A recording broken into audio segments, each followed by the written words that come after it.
Good afternoon, everyone, and welcome back to this week's episode of Digital Law News. My name's Laura Spencer, and I'm an apprentice solicitor at Digital Law UK. And I'm joined with my colleague and the Managing Director, Peter Wright. So just before I pass over to Peter to introduce themselves, I'm just going to quickly run through about what we'll be discussing today. So basically, these episodes are a quick run through of the news stories that we typically talk about in our weekly meetings.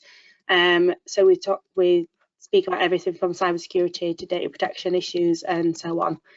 So I'll just pass over to Peter to introduce himself, and then we'll get started with today's stories. Thanks, Laura. So yes, I'm the Solicitor and Managing Director at Digital Law, and we specialise in advising on data, cyber, digital, e-commerce, international data transfers, and these are some of the things that we look at each week that will really shape a lot of the ongoing advice and support that we give to our clients. So thank you very much, Laura, and I'll pass back to you for the first story. Thanks, Peter. So yeah, the first story is about a decision that's currently taking place in the Oxford County Court. So this is about Ring doorbells, audio and video monitoring equipment, data protection and sufficiently long raincoats. So this is an article that was on the Decoded legal blog. And in essence, this case relates to a dispute between neighbours, one of which installed multiple pieces of audio and video recording equipment in places which recorded activity outside the neighbour's home. So the recordings were capturing video of areas around the two private parking spaces in a communal car park, which was possibly public, as well as a driveway leading to the car park. And another camera was actually mounted on a shed, which pointed towards a public road. So the neighbours were in dispute about this, and they was going into arguments about what was going on and whether this was public, like legal, whether it breached data protection, whether it was harassment, etc. And the court finally found that the claimant in this case found it for the claimant, and found on their claims of harassment and breach of the UK GDPR and Data Protection Act. However, the court did go on to not find for the claimant for the claims of nuisance caused by loss of privacy or caused by the light triggered by one of the cameras as well. As I said, that this was merely overlooking from one property to another, and is not capable of giving rise to a cause of action in private nuisance. Indeed, thank you, Laura. It's been interesting that these doorbells have become increasingly popular over the last few years, particularly when people might be away from their home and want to be able to have access to be able to speak to anyone who might be ringing the doorbell and dropping anything off. Particularly useful as we rely more on e-commerce to have this sort of thing, so you can control your doorbell and deliveries through an app on your phone. But of course, by definition, these cameras therefore are recording quite a bit of information. They become a particular flashpoint when you potentially have things like this, where it becomes almost ancillary to where you've got a dispute between neighbours anyway. So in this instance, I think things have got quite contentious. It's as well as the Ring doorbell, we've got cameras having been installed, security lights, claims of nuisance, etc. But it's those elements of sort of nuisance, court and invasion of privacy haven't passed. But in this instance, it's the fact that the recording equipment, including the doorbell, was recording things in relation to the neighbour's driveway and indeed the public highway, and that information was then being recorded and processed. And given the greater prevalence of these devices now on an awful lot of people's homes, where they could have both doorbells and cameras, which are now very cheap and comparatively easy to install, then this decision does have very significant real world consequences. Don't forget that the idea of this sort of equipment used to very much be the preserve of the rich and famous, should we say, where, if you were previously, you'd have to have electric cables and recording centers and backup tapes.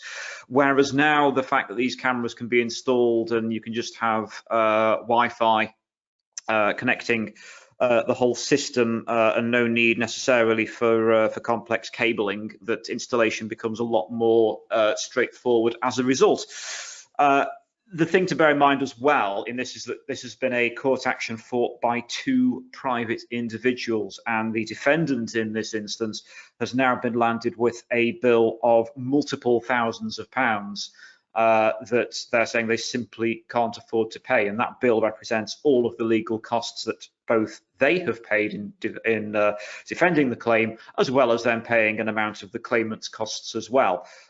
Which is that element of jeopardy that always comes up in significant large-scale litigation like this, but of course always leaves one of the parties open to possibly then finding themselves on the end of a significant financial penalty like this. So quite a lot to consider in there as a result, and certainly a lot to consider if you are then thinking of getting one of these doorbells or putting up cameras, etc. If you're on quite a large estate, for example, if your home is, you've got quite a large garden or whatever that you're wanting to survey for security purposes, and you're recording things on your ground, then you're okay. But clearly, this is showing that if you have, and this is going to be most common for most people in the UK, where a comparatively very densely populated country, very often you're going to find that there is going to be the public highway, public footpaths, pavements, neighbouring adjacent properties where you could end up recording activities that are taking place there. And as this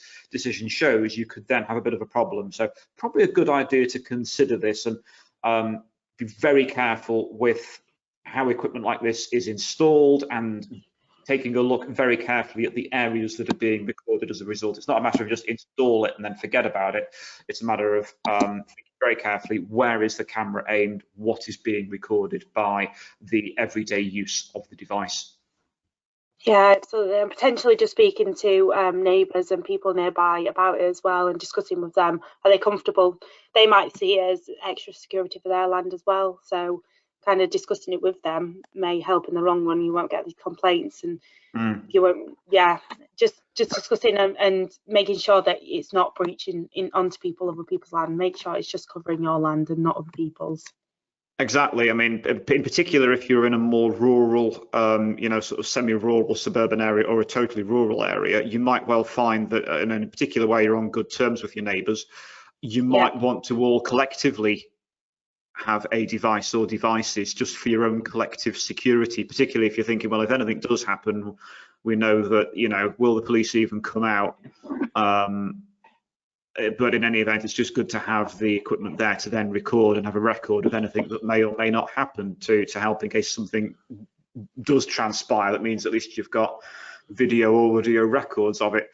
But being able to do so in partnership with your neighbours, so they're aware of this, and you might all be thinking, well, actually, there is a risk here, and we do want to give ourselves that collective security, means that these sorts of problems won't arise. But as I say, where you're in very densely populated areas where there's a lot of different things that could be recorded, that's where you're going to have an element of a problem.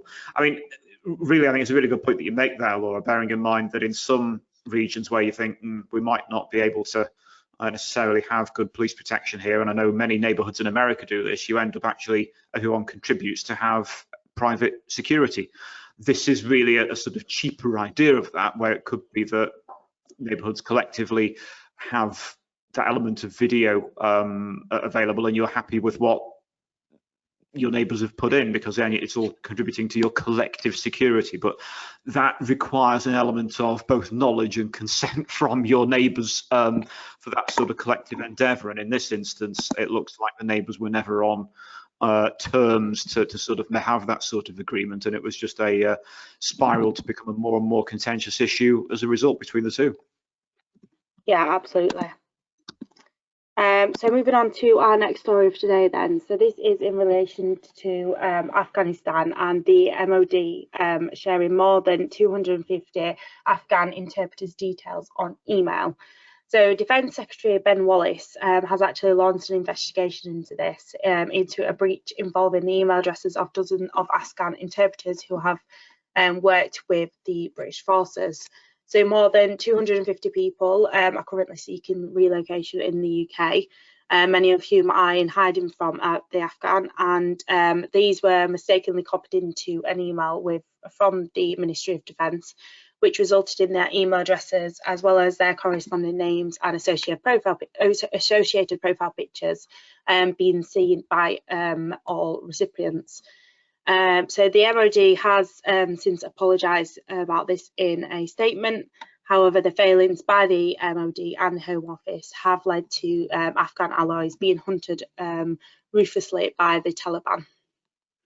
Yeah, thanks, Laura. This is a really rather upsetting story, really. So on the back of the withdrawal of US and UK forces from Afghanistan, of course, there are thousands of locals who worked to support the Allied forces while they were based in Afghanistan. And in this instance, the personal information of over 250 Afghani interpreters has been breached by being copied into a collective email. And in case anyone's thinking, well, so what? It's only being shared with other interpreters. The key point is what you've just said there at the end, Laura, about the fact that some interpreters are already on the run since the withdrawal of forces from the airport in Kabul. You've now got many people who may well be entitled to be able to get out of Afghanistan and be able to take refuge in the UK. They're now trying to sort of make that very dangerous trip overland, and if their email address, photo and other personal data is visible, I mean, what if, for example, one of the interpreters is then captured, tortured, or their mobile devices are seized by the Taliban? The Taliban then go in, they see this email, and they say, oh, right, here's the information related to another 200 translators. Great, we now have the information. We circulate that information at the border, we make sure they can't get out. That's how bad this really is. So that's where we are. I mean, you've said as well, look, you know, that we're talking about personal data, including photographs. You know, that does allow individuals to be very clearly identified. And it's the fact that this is the MOD, and we're always used to the MOD. For the last decade, we've heard stories of the MOD unfortunately losing personal data, losing confidential data. You know, confidential records being left in the back of taxis, confidential laptops being left on in taxis and on trains, even confidential defence papers being left in public bins in parks was one story a few years ago. So this sort of adds to a long list of failures by the MOD in relation to keeping data confidential. And it suggests that there is a bit of a cultural problem within the department, in that staff simply do not recognise that when they see personal data, certain safeguards should be taken. And that's not through, you know, complex, expensive systems. That could just be through some rudimentary training that doesn't bore people to death within the first 10 minutes, but actually makes them stop and think, oh, right, this is what I need to do when it comes to this sort of data. I'm actually responsible for this. I should take my share of responsibility and make sure that in this instance, the personal data of some of the most vulnerable people in the world at the moment is not breached. And if you had that, this could have been avoided. And I say it wouldn't have to be gold plated, doesn't have to be expensive. And that could have, in this instance, probably saved lives. And that's the real sad thing. But I would hope that this is the straw that breaks the camel's back, and the MOD do invest in good, clear training for all of their staff, all of their new starters, all of their contractors who are handling this sort of data on a regular basis, so that this simply doesn't happen anymore. Because it's becoming to the point that it is unacceptable when it leads to, in this instance, a very clear risk to life. Yeah, absolutely. I suppose it's just one simple mistake that could cost people their lives, but it is something that could be easily rectified by training and putting practice in place, like emails not being sent for a couple of minutes, making sure people have checked them, making sure it's checked by multiple people rather than just the one employee, especially when they contain such sensitive personal data. Exactly, it's little things like that, but really it comes down to the individual that was at first tasked with this should have known from the outset, oh yeah, well, I use BCC, or we shouldn't be sending group emails like this at all. Yeah. Either way, it could have been so easily dealt with through those sorts of safeguards, as you say, Laura. and in this instance, that's not been followed. I mean, you can have expensive systems that get around this, but I think it just comes down, ultimately, the cheapest and easiest way is just user awareness. And I appreciate that the MOD have got a difficult job, as have the Foreign Office. I appreciate they've been working in difficult circumstances here, but that's not an excuse to cut corners. And in this instance, corners clearly have been cut, because if the right level of training was being administered, this simply wouldn't happen. Simple as. No, absolutely. So moving on to our next story today then. So this is about the NCSC's director, who's been giving some advice to viewers of the BBC's Rip-Off Britain on tackling scams. So Nicola Hudson, who is the NCSC's director, so the National Cybersecurity Centre's director of policy and communications, appeared on BBC's One's Rip-Off Britain, I think it was last week, to provide advice on dealing with online scams using fake celebrity endorsements. So as we know, I think we spoke about it on this podcast before, and probably on our website or the Anson Evaluate website as well. Phishing scams and cyber attacks to do with such things like celebrity endorsements have been around for a while, but these are becoming increasingly popular and becoming an increasing problem as well. So these scams can be reported to let me just find the name, the Suspicious Email Reporting Service, which is the SERS. And this is basically a service that the NCSC have set up, and you can go on there, and it gives you some more information about this, but you can report phishing emails to report@phishing.gov.uk, or you can report suspicious texts, so phishing texts, to 7726 as well. And as of 30th September 2021, the number of reports sent to this service stands at more than 7 million reports, and over 64,000 scams and 119,000 URLs have actually been removed based on reports that have been made. Thanks, Laura. I think one of the scary things there is just the sheer volume of those reports, and that's where reports have been made and action has then been taken. So if we think that the majority of people that are on the receiving end of these sorts of scams very often don't report the incident for fear of embarrassment and ridicule, then the true figure of how much scam and fraud material is out there is probably far higher. And yeah, it's almost got to the point now we have sort of regular scam and fraud corner on our updates, because of the sheer preponderance of the risk. And there is a high volume of advice and guidance out there, both from the National Cybersecurity Centre, the ICO, and Ofcom and various other organisations. But it is still a matter of being able to advise and update the public as to an ongoing and developing threat. It seems that, if anything, the sheer scale and volume of these threats has increased during the pandemic, because more people have been at home, more people have been relying on ordering goods and services online, and therefore you're more susceptible that when you receive a text or an email that purports to relate to something you may or may not have ordered, you're more than likely to open it, possibly click on the link, and try and investigate exactly what's going on. Before you know it, you're on the receiving end of sometimes what could be a quite sophisticated scam. And it's good that the NCSC is producing this guidance. It's good that they're appearing on highly watched programs like the BBC's program here. And it's just a matter of getting the word out. So I'm afraid be incredibly cautious about every single text and email that you receive with a link saying, oh, please click here to access XYZ. You know, it's a matter of always trusting your own trusted contacts. So, you know, if you receive something that says, oh, hi, it's the bank here, please click on this link. Instead, contact your bank using your own trusted means, be it through your own banking app, the usual phone number, or any other usual means that you use to contact them, rather than using something that has been provided as a result of a third party contacting you. That remains the main principle to follow in these instances.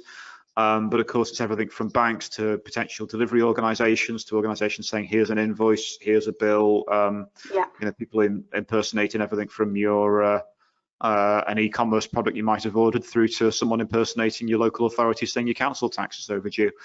And it is bewildering and confusing, I think, for the public to have to think about this. But unfortunately, it's an everyday factor of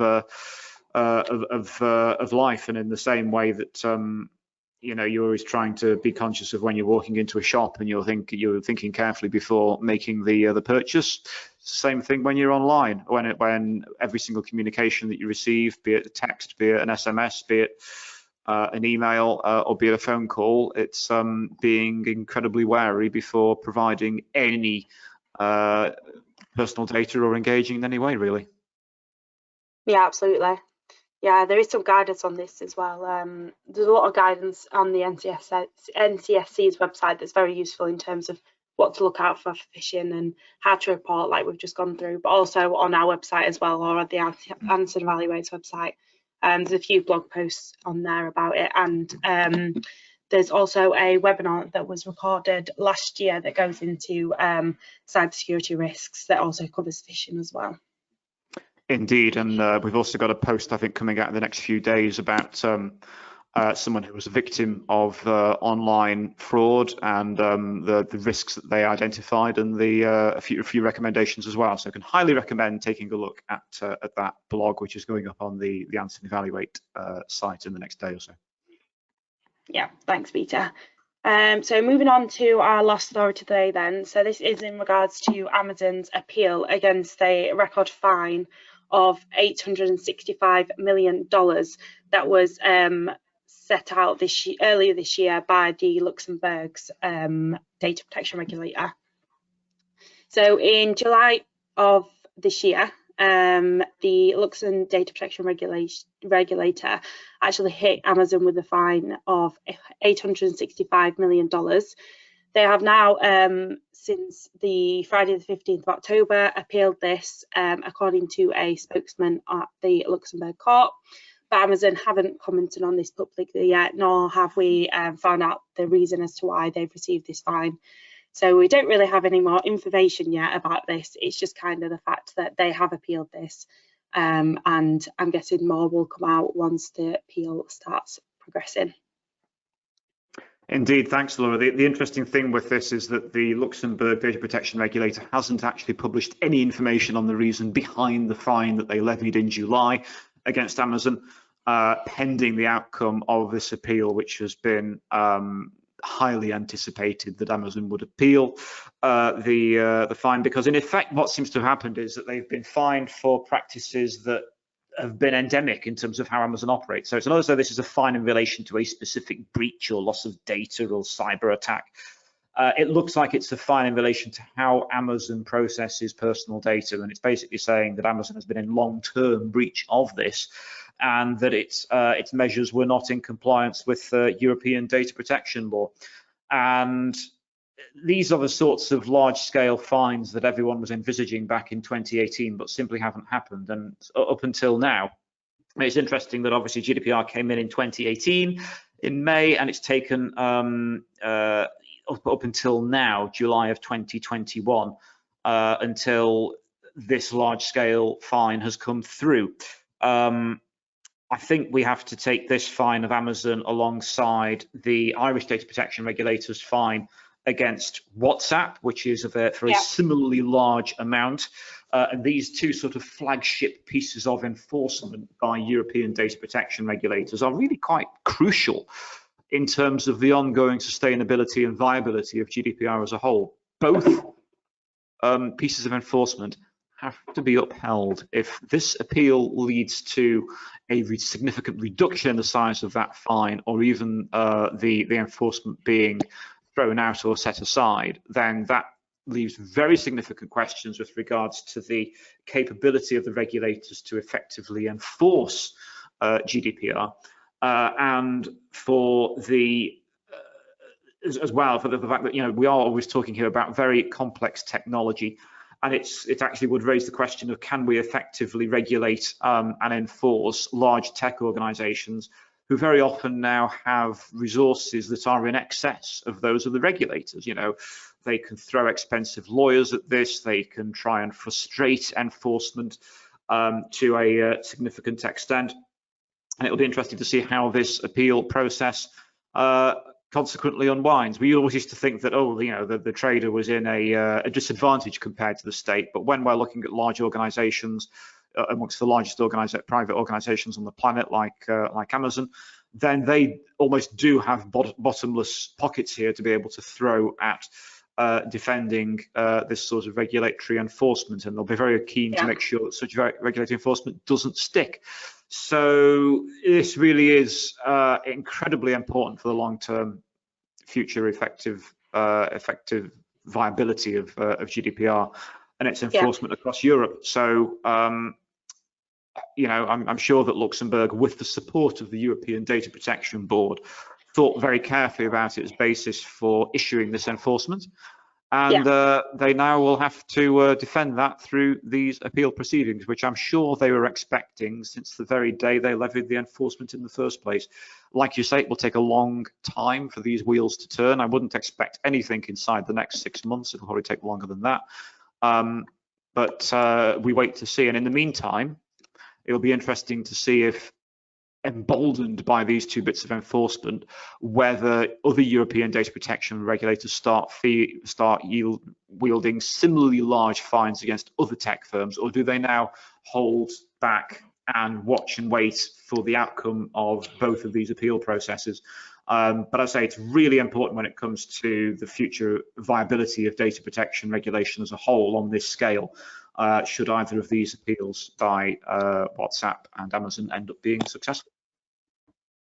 Yeah, absolutely. It'll definitely have an impact on other tech firms in terms of their practices. And I mean, if they do end up paying, 800 million in a fine, it's definitely going to have an impact. Maybe not as big as an impact it would on a smaller company, but 800 million is a really large amount of money, no matter what company it is.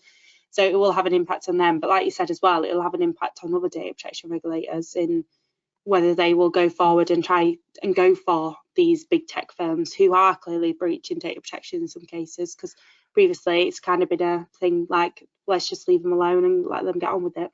Yeah, I mean, I agree, and I think that the consequences for a company like Amazon, okay, that's $600 million that they could otherwise have spent on new programming or new services or whatever. But it's also the bloated reputation when we think of Amazon, the growth they've had over the course of the last 18 months, the fact that an awful lot of people do rely on them for a range of different services. You've got businesses that rely on selling their goods and services through Amazon. You've got others that rely on receiving deliveries from them, as well as the other aspects of Amazon's service, not to mention the fact that they are huge data processors through the use of their IoT technology, the Amazon speakers, etc. So when you look at that as a whole, the consequences for them having a significant piece of enforcement against them like this would, it would affect the bottom line in terms of share price. That's the thing that would keep Amazon up at night, is then thinking about the blow to credibility, the blow to a share price, which would then affect market capitalization, which then affects how much you can afford to borrow from the markets. That's the thing that will be the forefront of their mind in terms of the long-term effects on their business. So high stakes both for the European regulators and for Amazon. Yeah, absolutely. So that was the last of our stories today. So thank you once again for everyone for listening, and for Anson Evaluate as well for helping us put this webinar together. Just a reminder that the Anson Evaluate do have a lot of guidance on their website in terms of phishing and other things that was discussed during today's webinar.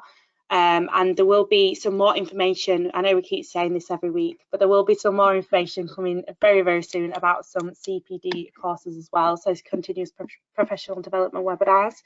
These are going to be putting out in about 3 rounds. So we're going to have one focused on cybersecurity, one data protection, and one on social media as well. So I'll just pass over to you, Peter, to add to that. Yes, so we're going to be producing a series, basically as a sort of online course for those who want to follow, with some really detailed, up-to-date webinars that will cover risks with regards to cybersecurity in detail. So looking at things like everything from phishing to malware and ransomware that we talk about regularly on these broadcasts, as well as then things like data protection, compliance, international data transfers, what the regulators are doing, what enforcement looks like at the moment, as well as then looking at some trends on social media, and that will include things like the progress of the UK's online harms bill, as well as communications legislation. So a lot to look at with regards to the quite fluid level of developments in this area in recent months. So a lot to update on. These are fresh for autumn 2021. So lots of new content, new material, and we're really looking forward to sharing it. So please do keep an eye out for the registration details. Yep, thank you, Peter. So yeah, that should hopefully be up on the website probably next week. So do keep your eye out for that. But in the meantime, thank you again for listening. Just a reminder, this webinar is available on our website, on our YouTube channel, on podcast channels, and I think that is everything. And you can find links through social media as well. So thank you very much for listening, and we hope to see you again next week.